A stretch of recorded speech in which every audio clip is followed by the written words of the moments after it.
It's QC for job 29537. This is US Bank in Issaquah. Did an asphalt grind and overlay out here, and then striping, and then curb work. The asphalt was done by Corey at 529 through 31. Striping was done by Junior on 6-1, and the curb was done by Brennan on 6-3. We also did wheel stops. So first off, all in all, it looks really good. This job's kind of an optical illusion. It coming in here, it looks like we got really good flow, but after putting the level down in multiple locations, I found it's actually really tight out here. Checking flow lines, there's a lot of under 1%. So I'm over here at the drive-in banking part, and the flow line seam in between, there's a lot of 0.5% down, kind of this whole thing 0.1, but it does flow the whole way. It's a really nice job getting that to flow, and they've already inverted a lot of their basins. So I did find 2 locations that I think are holding water. I don't think it's going to be a very big puddle, but I'll show you those in a minute when I get around.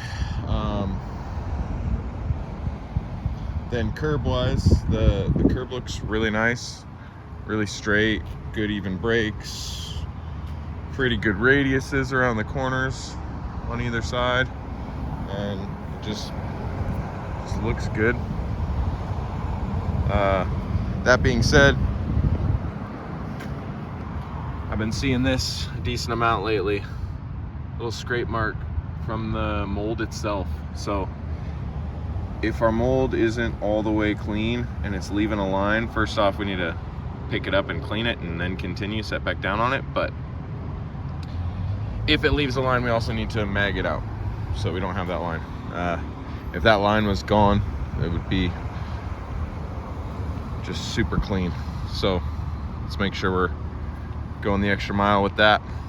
Striping wise, lines look straight. There are a couple little areas, right here went a little long after our baseline with this stripe, and looks like we scratched it out a little bit, but let's make sure we're hitting it with some black paint so that it looks a little better. There's that one spot, and then there's one more around the corner. I'll show you where it looks like the gun kind of sputtered a little bit, and just need to hit it with a little black rattle, and that'll clean that up. But other than that, all the stripes are even. They're all to the baseline. The chalk's still out here, so you can see that was string lined out, and it looks really good.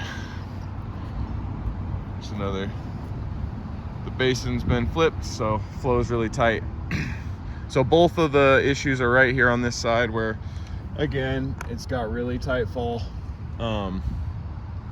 but these stalls are pretty flat out, and the flow line is essentially, there's kind of a double, one in the middle of the stalls, or one at the base of the stalls, and then one in the middle of the drive lane, depending on where you're at, and it kind of snakes through between the two, with that ADA area that's humped up that we did not do. So here's one of the spots. You can kind of see it by the material on the ground, and it looks as if it does flow 0.5, but if you just come to the back side of it and push down on the level, it is 0.2 back. So there's a very slight puddle right here that does go. I don't think that's gonna be a complaint, and it crawls the whole way if you run the level to the drain. It's really, really flat, all under 1%. So the second area is at the corner of this ADA, and this is a little weird, right? Because we didn't do this ADA area, and the ADA area itself has backflow. So I don't know what we do about that. You can see where the water is accumulating right there.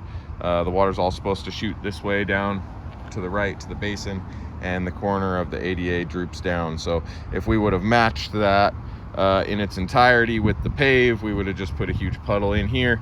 I think the only solution would have been to cut out and remove part of this ADA, which I also think we were intentionally not getting into the ADA here.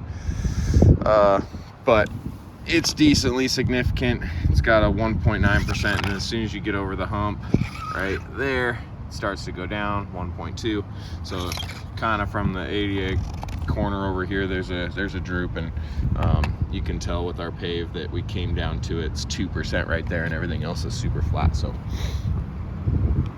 aside from that, we do have a little bit of tack overspray. You can see it on this dome mat a little bit and on the concrete, so let's be really careful.